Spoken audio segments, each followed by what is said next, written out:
तो आज का हमारा क्वेश्चन नीट 2008 का क्वेश्चन है। तो स्टार्ट करते हैं। Sand is being dropped on a conveyor belt at a rate of mkg/s। एक कन्वेयर बेल्ट है, ठीक है, ये हो गई कन्वेयर बेल्ट। ठीक, इस पे सैंड गिरा रहे हैं हम, ठीक है, सैंड गिरा रहे हैं किस रेट से? mkg/s से। इस रेट से रेत जो है हम कन्वेयर बेल्ट पे गिरा रहे हैं। अब देखिए, जब रेत गिरा रहे हैं तो जाहिर सी बात है इसका वेट बढ़ेगा, है ना।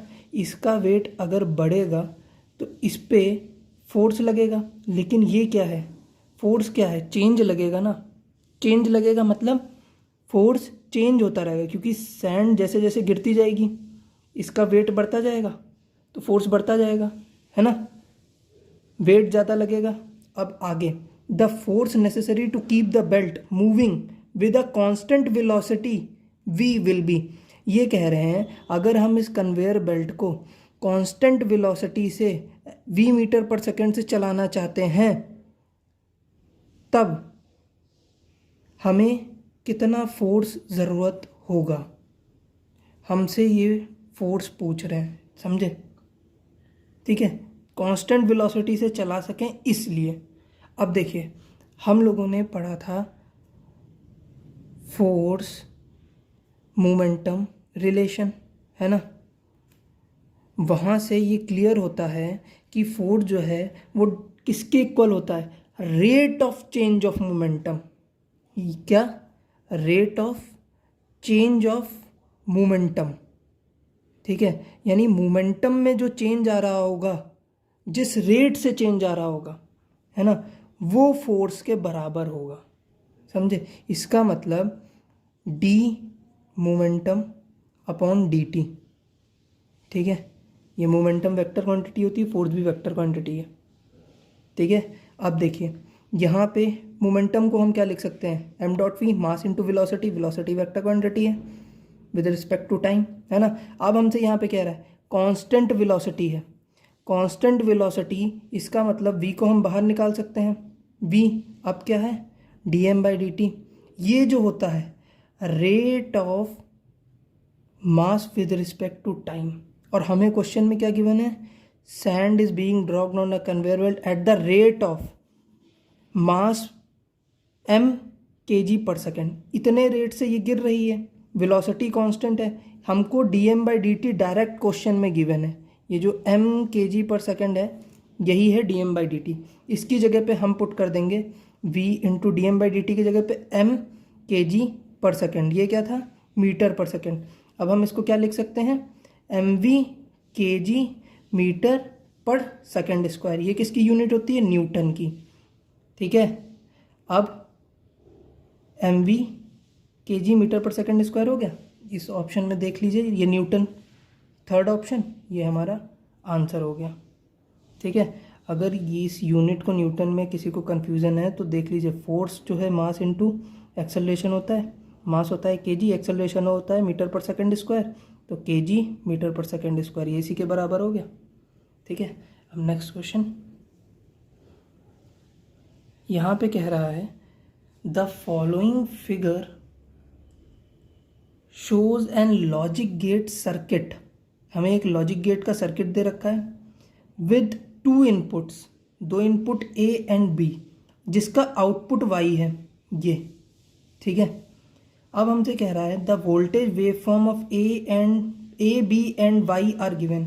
ये हमें वेव फॉर्म गिवन है।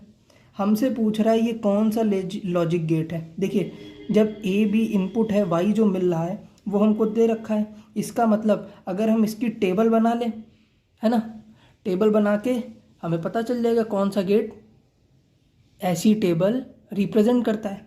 तो देखिए, A एक तरफ लिख लीजिए, एक तरफ B, और इसका रिजल्ट हो गया ये Y, ठीक है।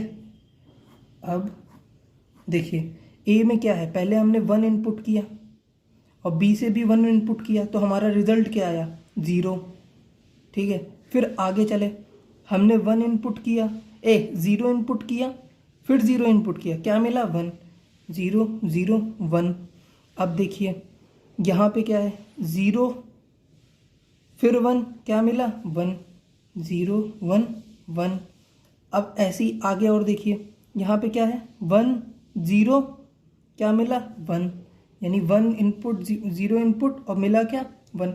इससे हमें देखिए क्या क्लियर हो रहा है, अगर हम इनपुट दोनों इनपुट जो हैं अगर वो हाई वोल्टेज के हैं तो हमें लो वोल्टेज मिल रहा है ना।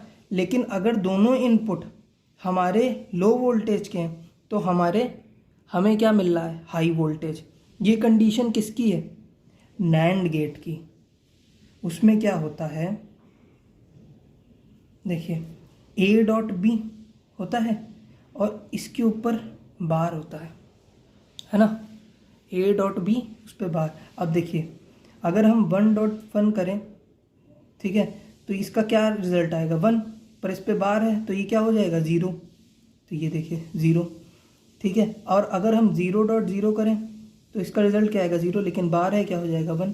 0.1 करें बार है इस पे तो 0, इस पे भी बार है तो क्या हो जाएगा 1। 1.0 करें इस पे बार है क्या आ जाएगा 0, इस पे भी बार है तो ये क्या हो जाएगा 1।